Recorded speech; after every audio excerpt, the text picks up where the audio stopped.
Hi friends! இன்னைக்கு காடை கிரேவியும், அதோட பெனிஃபிட்ஸும் தான் நான் உங்க கூட ஷேர் பண்ணிக்க போறேன். கிரேவி செய்றது ரொம்ப ஈஸிங்க. நார்மல் சிக்கன் கிரேவி மாதிரி தான் செய்யணும். ஹோல் ஸ்பைசஸ் போட்டு தாளிச்சுட்டு, வெங்காயம், தக்காளி, இஞ்சி பூண்டு பேஸ்ட்டு எல்லாம் பச்சை வாடை போன பிறகு வதக்கி விட்டுட்டு, மசாலா, கரம் மசாலா, குழம்பு மிளகாய் தூள் இதெல்லாம் தேவைக்கு ஏற்ப நம்ம எவ்வளோ காடை எடுத்திருக்கோமோ அதுக்கு ஏத்த மாதிரி சேர்த்துக்கோங்க. அளவெல்லாம் டிஸ்கிரிப்ஷன்ல போடுறேன். மசாலா கூட காடையும் சேர்த்து நல்லா கலந்து விட்டுட்டு தேவைக்கேற்ப தண்ணி சேர்த்து காடைய நல்லா வேக வச்சு முருகலா எடுத்துக்கோங்க. ஃபைனலா கொத்தமல்லி தழை தூவி இறக்கணும்னா காடை gravy ready. Very very simple. காடை முட்டையும் சரி, காடையும் சரி, புரதம், இரும்புச்சத்து, vitamin A, B, C, D தாதுக்கள்லாம் நிறைஞ்சிருக்கு. நோய் எதிர்ப்பு சக்தியை அதிகரிக்குது. பார்வை மேம்படுத்துறதுக்கு ஹெல்ப் பண்ணுது. தசை, எலும்பு ஆரோக்கியத்துக்கும் ரொம்ப ஹெல்ப் பண்ணுதுன்னு சொல்றாங்க. இரும்புச்சத்து, அத்தியாவசியமான கொழுப்புகள் இதுல இருக்கு. அத்தியாவசியமான கொழுப்புகள் இருக்கிறதுனால இதயத்துக்குமே நல்லது. தேவையற்ற கொழுப்புகள் தான் இதயத்திற்கு கெட்டதுன்னு சொல்லுவாங்க.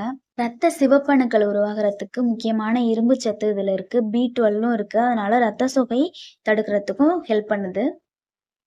வைட்டமின் ஏ அதிக ஜெரோப்தால்மியா மற்றும் கண் புரை போன்ற பிரச்சனைகளை இது தடுக்குது.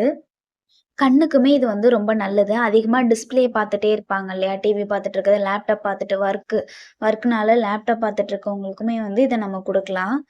வெயிட்ட கரெக்ட்டா மெயின்டெயின் பண்ணணும் அப்படின்னு நினைக்கிறீங்க அப்படின்னா, சிக்கன தவிர்த்துட்டு இத நம்ம சாப்பிட்டோம்னா, நம்ம உடம்புக்கு நல்லது.